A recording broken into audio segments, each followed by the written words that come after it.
Hello everyone, and welcome to a new video. It's been a long time. I mean, it must be, what, 18 months, potentially more, since I've last uploaded. I hope you haven't all forgotten me. So, today's video is going to be a bit different. You'll have to excuse me as well if I sound very stuffy. I'm incredibly ill, but I like this idea a lot, so we're going to stick to it. So today I'm going to do a video talking about and reviewing Asphalt 9 Legends. So I have a lot to say about this game. I think it's a bit of a mixed bag. There's definitely good things and there's definitely bad things. So I'm hoping to do this premise with a few different games actually. I've kind of picked up the hobby recently of just playing through games and seeing, which I enjoy and trying to get every single achievement in them. It's been a lot of fun. It's been very difficult, but it has been a lot of fun. I've done it in Assassin's Creed Valhalla, Far Cry 3, that kind of thing. Stanley Parable was another.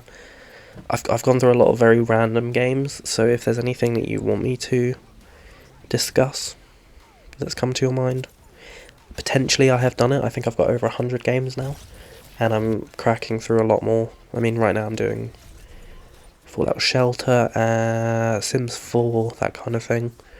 So leave a comment and let me know if there's anything you'd like me to discuss next. And if you want to see any other reviews I've done which are not yet on the channel or I haven't yet recorded, I have a GG account. I'll leave that down in the description below. Okay, so I think the best way to explain this game is it's a very fun but very greedy game. And this might sound strange, but look at the screen, You have a shop, you have fuel, you have blueprints for your cars, and I have a lot of things to say about that. Another thing I would say is that there's not exactly some kind of overarching narrative. The game is as you get it, as you play it.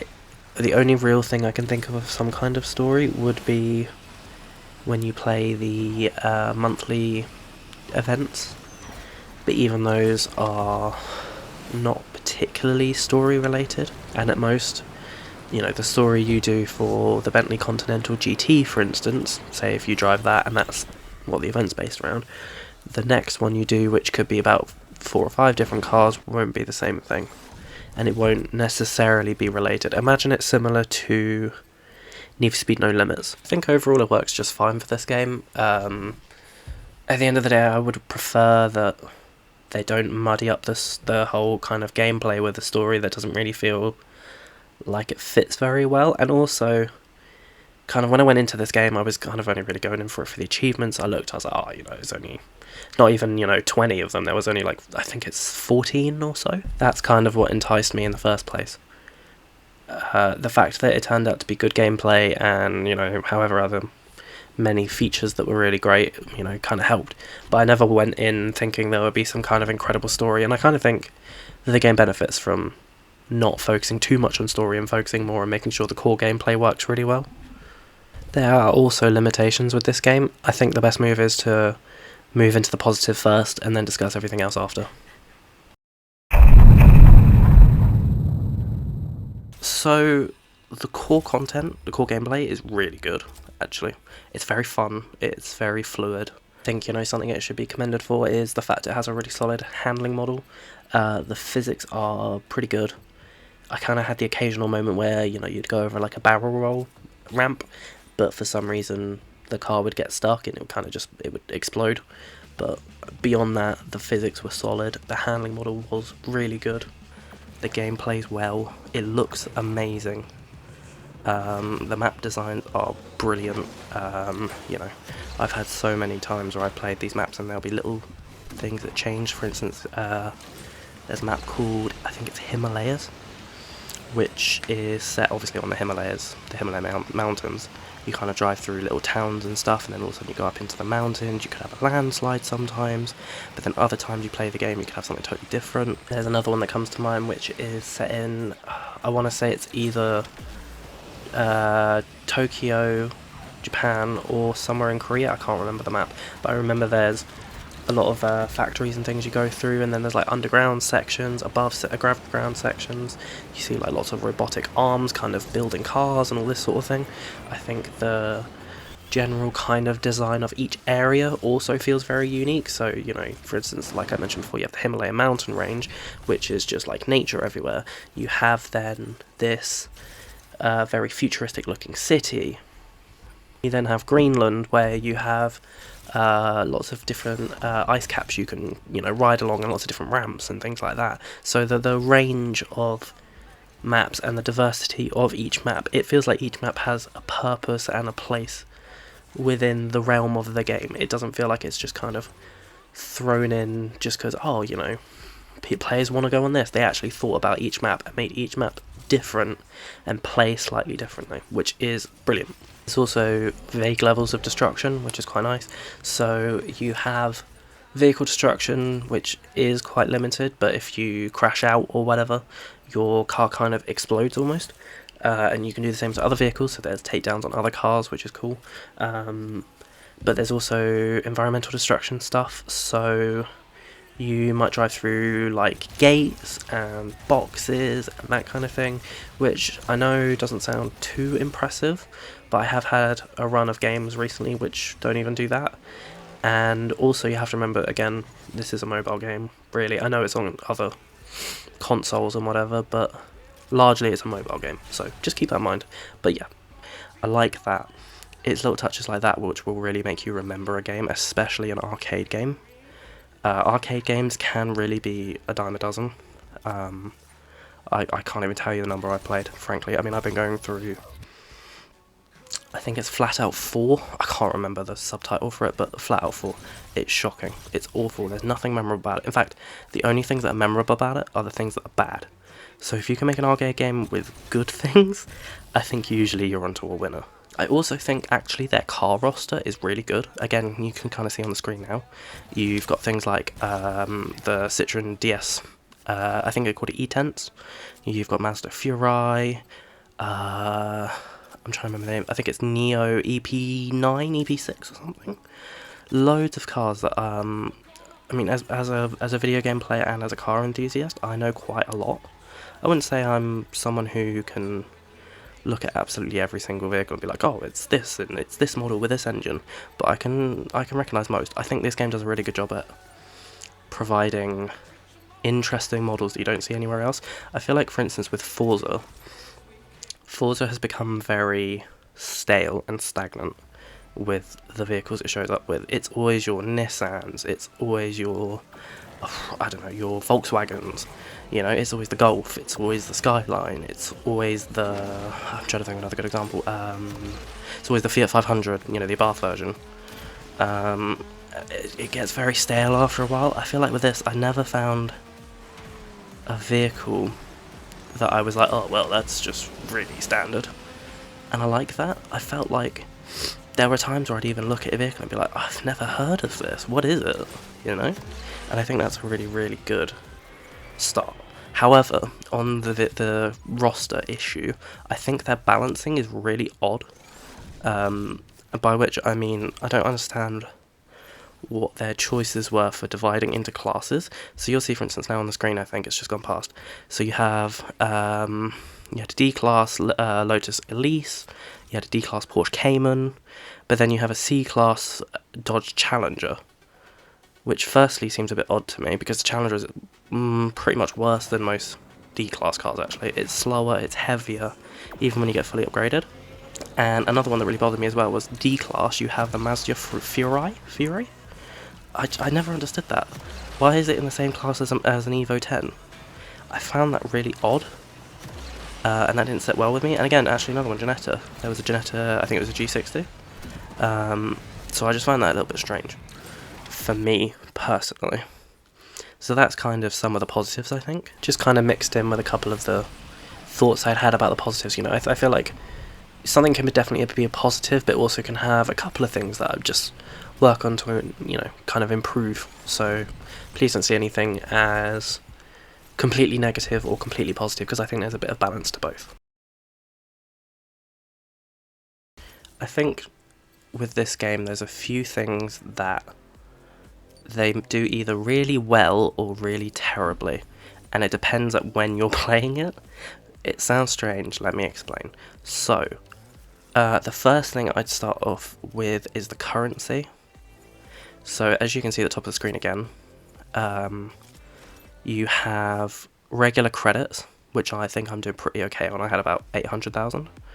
And then you have like these blue coins, which are your premium currency. So in the early game, currency wasn't particularly an issue for me. In fact, actually, I felt like I ended up with a lot of currency and not a lot to spend it on.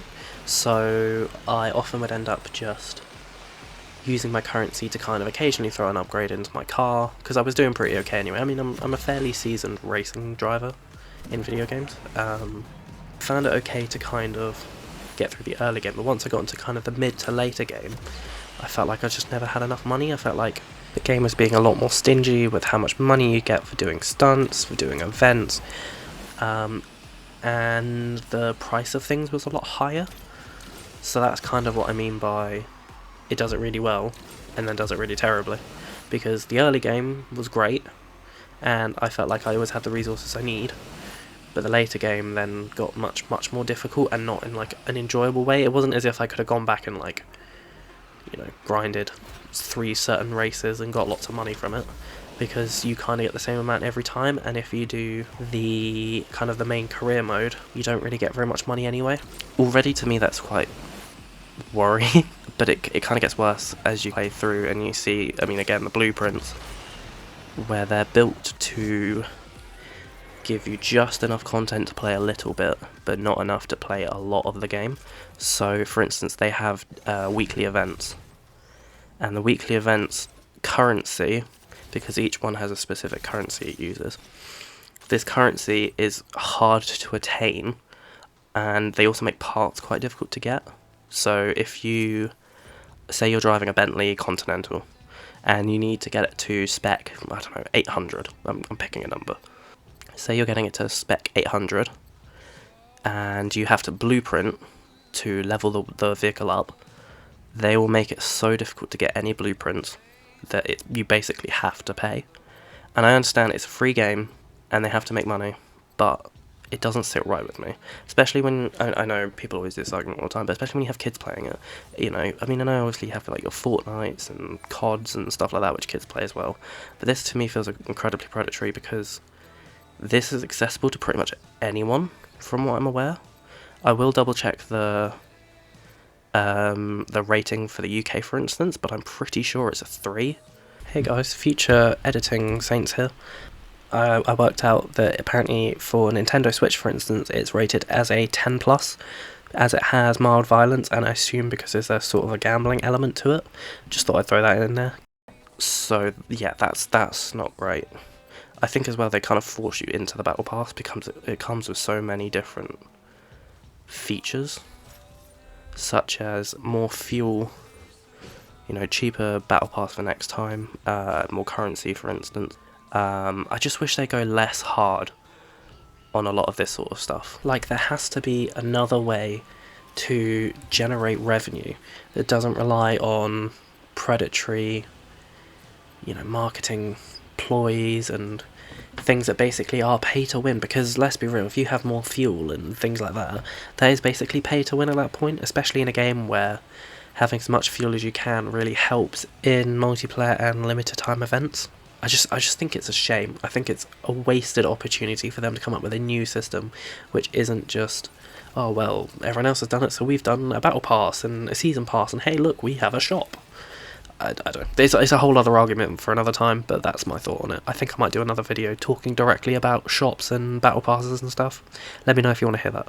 So, on a slightly less negative viewpoint, I think this is still not necessarily a positive or a negative, but I think the AI are a little bit inconsistent. I've had times where they're very, very easy, and then I've had times where they're actually really difficult, where I could be, I don't know, 500 points over the minimum, and still they're just rubber banding all the time, which is just really irritating. And the rubber banding in this is really bad. it's very inconsistent, and I think actually the one that's worse for this is the police. The police are shocking in this, actually. They're crazily strong. There's too many, and I actually had times as well, which you'll probably see future. I might add it in here. You'll see. If you do, then here. I had times where they would literally kamikaze into me. So I'd be driving straight, they'd be facing sideways, they'd drive forwards and crash straight into me, and there's nothing you can do. It literally is just luck based, because I've had times where I've dodged them 3 or 4 times having restarted an event, and still they just manage to hit me, and you can't actually see them sometimes, because they'll hide them behind barriers or whatever else, which I find a bit unfair. But sometimes it can be funny. There are moments where it's hilarious seeing the police just flip over you because they all kill each other. So yeah, I mean it's an arcade game. I do think sometimes the physics are a bit insane as well. I mean, as you can see, you're doing barrel rolls and stuff. A slightly weirder thing I had actually was a lot of visual bugs. Every time I played through the game, I felt as if it looked good and it played well, but there will be occasional moments where I don't know if it was to do with quick resume. I'm on the Series X, and it didn't happen too often. I played this pretty much daily for maybe 20 or so minutes, and I'd quick resume it towards the end of my life cycle playing this game. I'd quick resume it, and there would just be really odd lighting bugs where everything all of a sudden is really bright. I'll attach videos of it for you guys to see. I don't know what happened with that. I don't know what I did to trigger that. I had dirt textures breaking as well, which was a little bit weird. But yeah, I don't have a clue. And actually, just going back briefly to AI, they also would suddenly break, which was very odd. They would all of a sudden start. Either they wouldn't be able to move at all, or they would just constantly crash all the time, or whatever else, which was really odd to see. So, moving on to the next portion of what I want to talk about, I'm going to talk about achievements. I think, overall achievements-wise, I don't think this is inherently a difficult game. I think it's inherently long. So if you're not a 100% achievement hunter like I am, for me, I have to try and get all 100% achievements in a game. If I can't, then it's really frustrating. But if you're not that person, I definitely think you could pick up probably around half without any particular issues. Because a lot of them are just ridiculously simple, like stay in overtake for a certain amount of time, take down a certain number of enemies, use a certain number of perfect nitros. Really, really easy, straightforward things. But the 100% is quite tough. I'll try and flash up some data from True Achievements so you can see. I might try and get some screenshots as well from my own console, just so you can see the gap between each achievement, because I think that's quite important to see sometimes as well. If I had to rate this game on a scale of 1 to 10 in terms of difficulty for achievements, I'd say to get halfway, this might seem weird, but to get halfway, I think it's like a 3 out of 10. But to get every single achievement, I'd say it's probably more like a 6 or a 7. I think let's go in the middle, 6.5, which is fairly difficult. It's just very, very time consuming. They make a real big deal about making sure you spend all of your time doing just pointless side events, because it's the only way to get yourself to the next stage or to level your car up or whatever. So if you're an achievement hunter and you play racing games, I wouldn't say avoid it. I would say go in when you're ready to put some real time into it. So just discussing the achievements a little further, and as you see, I've just shone up a pack, which was £83. Now, there are achievements based around getting vehicles and starring up vehicles. Starring up vehicles often requires you to have currency, which is quite rare, or to unlock packs. So, as you'll see here, that little screen that just showed up was the daily events, where you can also unlock things. And here as well, that's the season system for your little crew. That one as well, you can unlock vehicles. I think probably the most difficult achievement I did was it was the seasons achievement.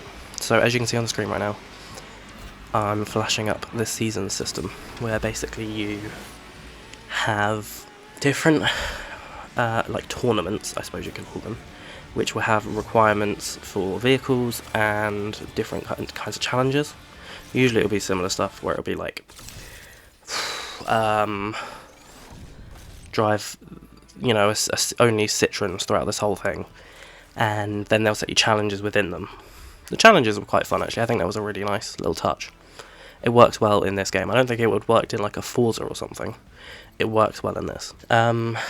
But the challenges were really difficult. The seasons, sorry, were really difficult to unlock, because a lot of the time they'd be spec'd much, much higher than you'll be. So, for instance, the one I'm just doing now, you can see with the one I just showed up that I almost couldn't even do the challenge because I was yellow. If I was red, I'm pretty sure you can't do it at all. So it can be a real struggle, and this was definitely later in the game when I'd just finished all the achievements, so that shows how difficult it really can be. You have to spend ages grinding in daily challenges, so that Lamborghini. The only way I got that was through logging in daily. So if you're unable to be consistent, I feel like you're punished. It feels like everything is kind of rigged for you to be constantly playing it, which is a shame. Something I did want to congratulate this game on actually is something that I think a lot of video games these days fail on, especially in the racing genre. I think the racing genre as a whole has been struggling for a long while, and I think this game nails it really, really just perfectly, which is the soundtrack. I'll get a couple of clips of some of the audio of some of the songs they play.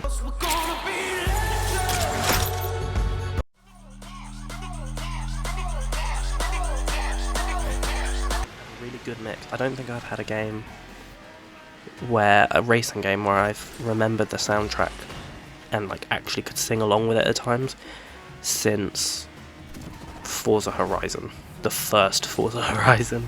So that's 10 years ago potentially, but this one does a really good job actually. I really enjoyed every single song on it. I don't think there was any song that I hated. Even the menu music is great, and I think that's a very much lost art. The thing is, with a shooting game, music is important, but sound effects and ambience is more important. Whereas I'd say with a racing game, the music adds to the kind of mystique, the effect that you're trying to create of feeling like it's high stakes, it's fast, it's dangerous, you know? Especially with a street racing game. I think the music they chose does this really well, and it always seems to kick in at the perfect moment when, you know, you're 3 corners from the end, you're racing against an AI that's just so fast and you can barely catch, you know, that perfect song kicks in, you're like, yeah, you know, I can do it. I think that's something that always needs to be understood, and I think racing developers especially need to remember that. And I think it's such a shame that with Horizon especially, every time I listen to the soundtracks now, it doesn't seem to make me feel the same way that this game does and Horizon 1 does. So I hope this is something that other racing games actually can learn from. I would say out of everything, that's potentially one of the best things this game does. And I know it sounds like a very small thing, but like I've said, it adds up. It's a whole package when you're playing a video game. It's not just, you know, when you play, let me give an example. When you play Fortnite, you don't just play Fortnite just to shoot things. You play it because you want to play a battle royale. You play it because you have, you know, skins you really like. You play it because you really like how the gunplay works. You play it because it has a really good co-op feature or multiplayer feature, whatever you want to call it. Everything put together is what makes a good game. Again, Elden Ring, another game, has great features and has good ambience, has good art design, everything. You put it all together. So I feel like while music on its own may seem like a small thing, it's actually a very big thing. And I bet you now, with a lot of classic games, the music is the thing that people remember. I mean, think about GoldenEye 007. People remember that soundtrack even now. So I think 100% that's something I want to compliment this game on. That soundtrack is amazing. And I was just going back through, as I said before, GG. That's where you can see my review. One of the things I actually had mentioned, because I'd put specific monetary prices in. So if you spend the £85 pack I mentioned before, it might be different depending on your currency, but £85 in the UK. You spend £85 and you get 6 blueprints, a little bit of currency, and then you get card packs. So you're not actually promised a vehicle, which I find a little bit strange as well. You have a chance to improve your gear potentially, but there's not a certainty, and I think that's a bit odd to me. If I was spending £85, I want to make sure that I could get the thing I want. So I'm surprised actually that that's the system they've stuck with up till now, because I know Asphalt 9 is quite old at this point. So yeah, I found that a little bit strange actually. Also as well, I feel like I haven't quite spoken on it enough, but I wanted to talk about the fuel systems. I hate fuel systems. They impede gameplay a lot of the time. And in a game where you already are at a disadvantage with the AI, which rubber band a lot, and also the lack of currency and the lack of, ability to upgrade yourself naturally, fuel systems just feels like an extra kick in the nuts, really. So I think it's a bit of a shame that that's the system they've gone with. I did find the multiplayer quite fun at times, so I don't think I included any multiplayer content in this, but the multiplayer itself was quite enjoyable. It was very difficult, and I think they did need to rescale it a bit, because it basically ended up just being like a multi-field race at times. I'm not sure if perhaps I was on the wrong event or something, but whenever I did it, you would end up with, like Ferraris and things like that alongside Citroens, which feels a little bit unbalanced, but it's a good addition. It was fun having other people to go against and kind of seeing, the things that they had and how they design their vehicles and that kind of thing. I thought that was a cool feature, and I was thinking about it as well actually in terms of competitors, as this game is, if I remember correctly, on PC, Xbox, and most importantly mobile. Its competitor is going to be CSR Racing. I think it does a good job fighting against CSR Racing, to be honest. I think it does a really good job of fighting CSR, especially because they're similar but different. So CSR is more drag racing, Asphalt is more, I suppose you could say, classic racing. Drag racing, I don't remember drag racing being as kind of prominent as classic racing, of like going around a circuit and doing your own kind of thing when it comes to video games. I wouldn't say one's better than the other, to be honest. They're both good in their own way, but I think this is a very good competitor for that series. And I definitely am excited to see what comes next. However, I am also going to bless you with a beautiful bugs montage, because I ran into a lot. I hope you enjoy.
Bit of a tune, isn't it, really? Let's be real.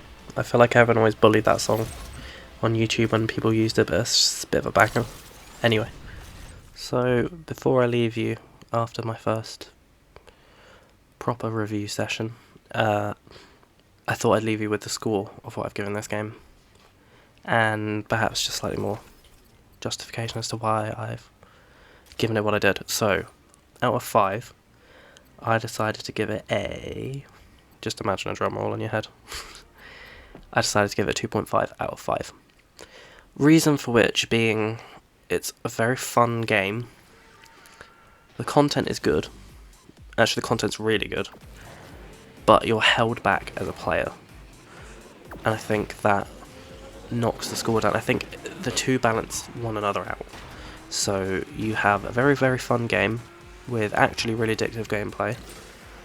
But also you're limited by the fact you can only play it a certain amount of time, because you're limited by fuel, currency, your cars, and the fact that, you know, even if you do pay for things, there's no promise you'll get anything good.